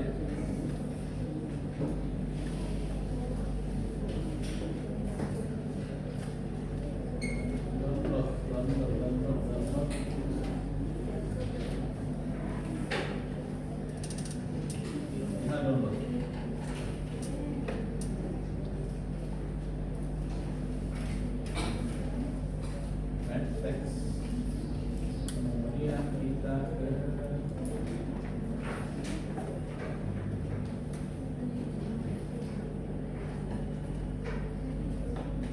apalagi ini ada pemberikan oke. Nah, ini adalah data yang muncul ya. Kalau kita mendapat gambaran besarnya data dari kabur aja dulu. Terus gagal kita cara penjelasannya. Ini kita bisa cari koleksinya semakin dekat talinya benangnya, maka semakin sering dibicarakan bersamaan. Jadi kalau Indonesia gelap, kemudian dekat dengan kata-kata Andi Jokowi, bisa muncul. Jadi orang ketik tentang Indonesia gelap, kemudian muncul juga bila Andi Jokowi. Ini kan sebenarnya lintasnya karena dia pusatnya sebenarnya pusat percakapannya. Meskipun kamu aja dulu ya, tapi orang masih banyak membahas tentang Indonesia gelap. Seperti itu. Oke, setelah ada perkembangan seperti ini, kita tuliskan di dalam tulisan. Tulisan lain bisa tulisan ya. Saya mau perlihatkan contohnya, jangan ini tulisan dari sendiri nanti ya. Oke, di sini ada yang mau bertanya? Bertanya? Ini masih dan semua teman-teman ya agak berat ini materi hari ini. Tapi saya rasa ketika ada penawaran seperti ini, saya berharap teman-teman ada ketertarikan untuk melakukan riset ke program. Saya berharap besar sebenarnya teman-teman mau melakukan riset seperti ini. Sekalipun tidak menjadi jadi pilihan nanti di skripsi teman-teman. Kalau kita mau melakukan riset-riset kecil, ya bisa kita langsung lakukan eksekusi. Apalagi sudah ada datanya, saya ambil lihat tentang fix apa ya, itu bisa kita analisis pertama. Oke, ada yang mau bertanya? Bertanya, ada yang mau bertanya? Silakan.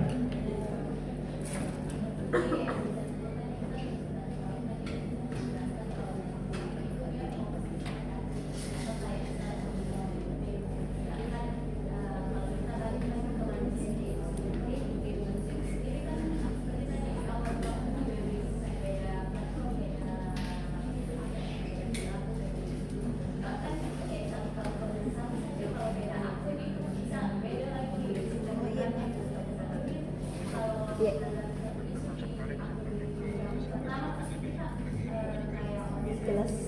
Kelas apa itu Pak? Di kelas mana?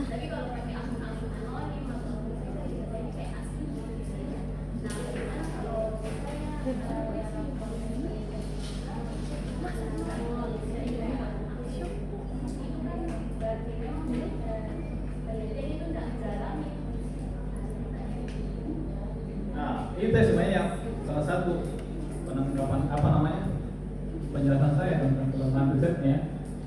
Kelemahan risetnya karena dia tidak melihat langsung manusianya, maka ada salah satu solusi yang ditawarkan.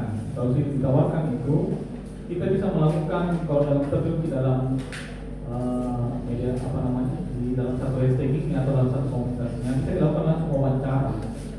Bisa wawancara langsung kepada orang yang terlibat di dalamnya, pakai DMP atau kalau di Twitter ya, langsung komunikasi dengan dia secara langsung, melakukan wawancara terkait dengan pemahamannya tentang aspek tertentu. Dan orang-orang yang kita wawancara adalah orang yang memunculkan tweet, kemudian banyak orang yang komentari. Nah, jadi kalau tidak ada yang komentari, jangan. Nah, tapi kalau tweetnya itu menantang dan keren, banyak orang yang komentari, itu kita walaupun wawancara ke sana. Gitu. Lalu dia bertanya supaya representatif juga bahwa ini adalah gerakan manusia, bukan gerakan mesin. Gitu. Bagus pertanyaan. Terjawab nih, ada lagi? Ada lagi yang mau tanya? Jangan balik ya. Nah, sebentar masih ada lagi satu kelas lagi, jam teman-teman makan siang sebentar di sini ya. Ada lagi? Ada lagi yang mau tanya? Pertanyaan yang susah? Ada? Ini teman-teman dosen ada yang mau tanya? Ada yang mau tanya? Teman-teman dosen? Bertanya. Ada? Ya, sekali saya ingatkannya bahwa goals dari kegiatan ini kita berharap bahwa goals itu banyak ya. Saya berharap sebenarnya di fakultas kita itu ada organisasi atau lembaga mahasiswa yang bergerak di bidang riset sebenarnya. Sampai saat ini belum ada ya, belum ada.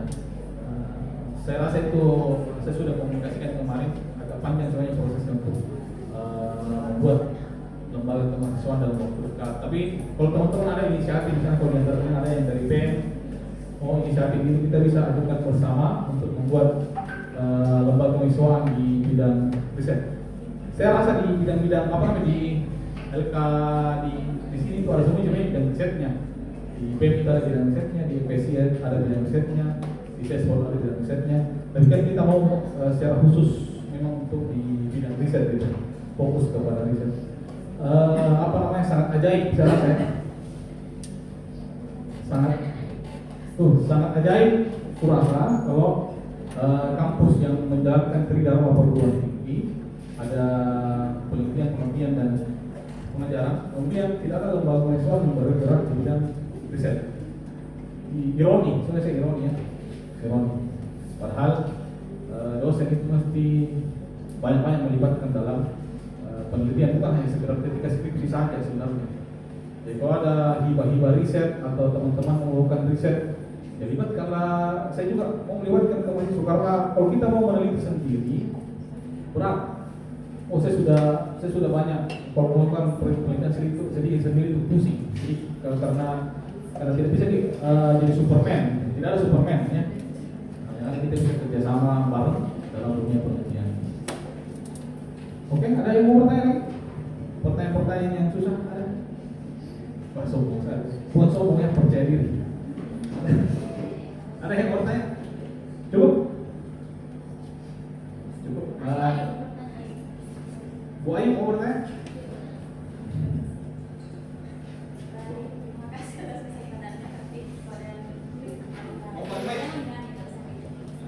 Mungkin pertanyaan sederhana, saya kan tidak memiliki penelitian di bidang kualitatif, penelitian S1, S2 itu semuanya eksperimen. Jadi betul-betul tidak punya pengalaman untuk terjun langsung ke penelitian kualitatif. Jadi mungkin Pak Fadil boleh memberikan saran dan masukan terkait batasan-batasan yang harus diperhatikan kalau misalkan mau meneliti di penelitian kualitatif, etiknya atau apanya seperti itu kan. Oke. Terima kasih pertanyaannya Ibu Ayu ya. Bagus ya. Oke, tiga. Sebenarnya tadi ada di tampilan slide ya tentang etika risetnya ya, tentang untuk penelitian kualitatif. Apalagi kan kita tidak bertemu langsung dengan manusianya ya. Secara yang problem itu karena etika komentar yang kita ambil sebenarnya. Kalau mau mau dibahas, tapi kenapa media sosial itu menyediakan yang namanya API gitu. API. Jadi dia menyediakan aksesnya untuk menggali data di sana. Gitu. Artinya kan secara deadline, secara ethical itu ada aturannya, diperbolehkan untuk mengambil data di internet. Nah, tapi untuk ruang-ruang yang privasi, misalnya terkunci, yang saya cerita misalnya komunitas cuci darah, komunitas cancer misalnya, atau komunitas yang sensitif, yang mesti ada izin. Apalagi kalau komunitas anak-anak atau di bawah 16 tahun ya, karena etika riset psikologi itu kalau 16 tahun, kalau teman-teman nanti meneliti 16 tahun itu masih butuh pendampingan. Ya, jadi kalau kasih info konsen, yang kita kasih itu adalah orang tuanya atau gurunya. Jadi kalau mau penelitian SMP misalnya, tidak bisa langsung kamu bertemu dengan SMP. Melanggar sebenarnya itu ya, melanggar karena dianggap usia-usia seperti itu belum bisa mengambil keputusan secara kompleks. Makanya itu banyak ya. Lagi-lagi saya cerita banyak di antara kita itu kalau kita lihat orang perilaku merokok ya. Kamu mulai merokok, ada yang mulai merokok dari SMP, ada yang mulai merokok dari SD. Kenapa bisa merokok ya? Karena masih bodoh-bodoh, belum bisa mengambil keputusan dengan baik ya. Kecanduan, tak kalah kecanduan ya sudah terlanjur, tidak bisa mulai berhenti karena perilaku merokoknya dia mulai di masa SMP atau SD. Tapi saya tidak bilang ya bahwa orang merokok itu bodoh ya, banyak orang pintar merokok. Sigmund Freud itu merokok, sejak merokok, Sigmund Freud, Fram terlalu merokok, ya banyak orang merokok ya pintar-pintar, tapi dia mau merokok. Nah lagi yang mau tanya, bagaimana Bu Ayu? Ethical clearance? Ya. Nah lagi yang mau tanya, cukup ya. Ini sudah masuk pukul 12. Untuk pertemuan hari ini saya kiri. Mana MC-nya? Mana MC-nya? Hah? Oh, saya saja yang tutup ya. Nah ini semi formal saja teman-teman. Saya selalu menekankan sebenarnya bahwa ini kegiatan didanai oleh uang kalian. Saya tidak bayar sebenarnya, tidak ada uang itu. Tapi ini kegiatan pakai uang kalian. Jadi sebaiknya manfaatkan lagi. Memang kita menghindari sifat pertemuan-pertemuan yang sifatnya berpikir kok pusing-pusing saya lagi yang menjaga kita pusing oleh kalian. Nah kalau begitu teman-teman kita akhiri pertemuan kali ini. Nanti insya Allah setelah istirahat, setelah makan siang kita akan masuk ke tema berikutnya yang jauh lebih menarik sebenarnya terkait dengan platform. Kalau teman-teman pernah tahu Psikopay, Setukit, saya tahu sih semua pasti. Platform yang bisa kita gunakan dalam penelitian. Dan ini semuanya populer di masa-masa COVID ya. Sekian dan terima kasih. Assalamualaikum warahmatullahi wabarakatuh.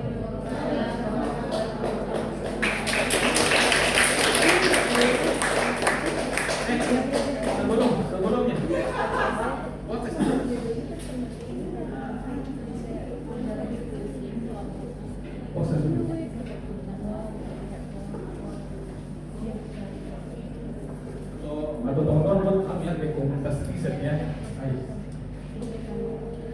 semangat, kalau saya sendiri semangat, kalau yang mahasiswa tidak semangat aja. Kalau semangat sendiri semangat.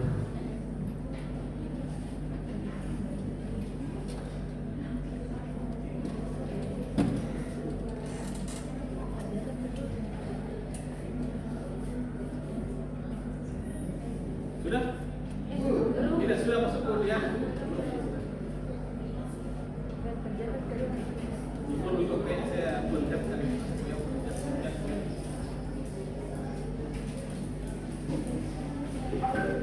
Saya sebenarnya cuma mengusulkannya kalau di Instagramnya di fakultas sebaiknya apa juga di upload itu risetnya dosen kan? Jadi sekitar 1 semester atau 1 bulan sekali ada penelitian dosen yang di upload supaya teman-teman tahu. Karena saya rasa teman-teman ini tidak main research guide dan tidak memeriksa keluar dosennya, tapi pasti main Instagram. Nah, kalau Instagram pasti main. Makanya saya rasa riset-risetnya itu dosen itu ditampilkan di media sosial supaya tahu, oh begini penelitian dosen saya. Saya bisa ikut riset ini karena saya tertarik di itu. Tidak boleh tidak suka penelitiannya karena tugas akhir mulai penelitian.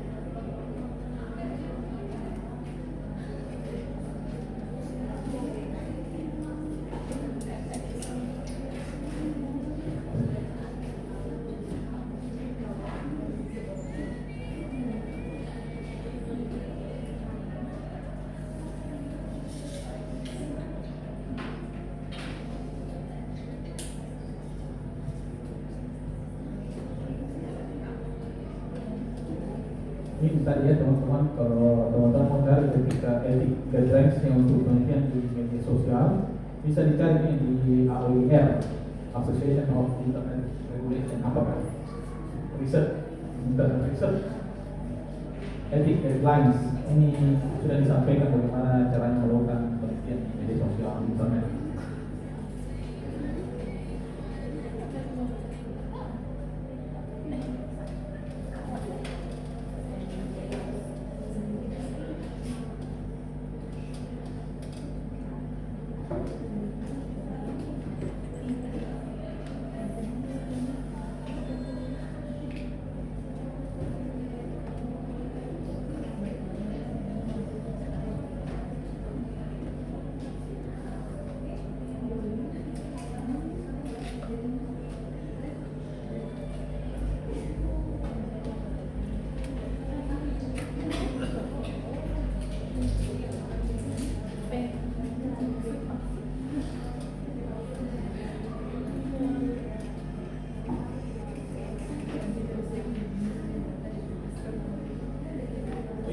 Sama juga saya perlu sampaikan ya.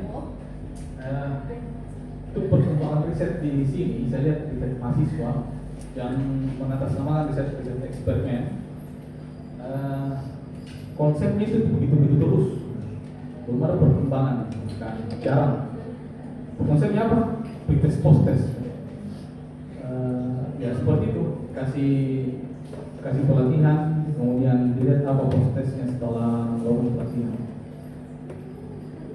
Aduh, saya bisa bahas kekurangannya itu di mana ya, banyak sekali kekurangan karena merubah perilaku, sikap dan lain sebagainya itu tidak bisa dalam satu sesi saja, ya. Dan kita percaya itu harus yakin. Bagaimana mengubah perilaku seseorang itu tidak selesai dalam satu hari. Itu harus mesti membangun kebiasaan yang baru.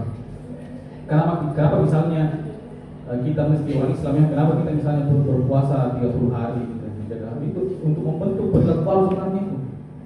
Ada hal baru yang terjadi pada kita setelah eksperimen sosial itu ya, sebenarnya eksperimen sosial itu berpuasa. Juga ada hal-hal baru yang kita lakukan yang alami setelah keluar dari berpuasa. Nah, saya mau ada hal-hal yang menarik, gerakan yang baru dari teman-teman untuk riset eksperimen selanjutnya. Itu bukan hanya sekedar pretest, post-test yang apa namanya, yang kasih pelatihan sudah itu dikasih post-testnya, ada perubahan ya. Cari yang lain lah, terlalu klasik gitu ya. Itu sudah dilakukan sama teman-teman saya waktu S1 gitu. Masa mau pulang lagi, cari yang kebaruan ya, kebaruan yang lebih hebat dari kami lah. Kalau tidak ada pertumbuhan, keilmuan itu stuck di situ saja. Jadi keilmuan itu berkembang ya karena begitu ada argumen, ada apa namanya, ada ilmuwan begitu ya. Kalau teman-teman belajar psikologi, perkembangan pendekatan psikologi, psikoanalisa, hipotes, muncullah ilmuwan baru, apa behaviorisme diproses, ada hipotes, ada kognitif. Itu berkembang karena ada dialektika gitu. Ada perkembangan. Tapi kalau tidak ada dialektika semacam itu, ya begitu terus. Kasarnya begini, teman-teman melawan saya gitu. Teman-teman menyerang pikiran saya. Makanya saya tawarin dulu, kalau ada pertanyaan-pertanyaan susah tanya kan. Ganggu pikiran saya. Kalau kamu tidak ganggu pikiran saya selalu merasa superior di sini. Saya selalu merasa paling benar, paling jago, dan semua bodoh. Yang begitu, kalian yang harus menyerang saya. Ganggu pikiran dosen-dosen kalian. Jangan stuck di saja berkembang. Sudah? Boleh di teman-teman isinya penting sekali. Oke, karena mungkin teman-teman sudah mengisi post-testnya dan waktu sudah menunjukkan waktu sholat zuhur, jadi teman-teman kita masuk ke agenda isoma. Teman-teman boleh pergi sholat dulu, nanti kembali lagi untuk mengambil makan siang, konsumsi makan siangnya. Jadi yang mau pergi sholat dulu silahkan.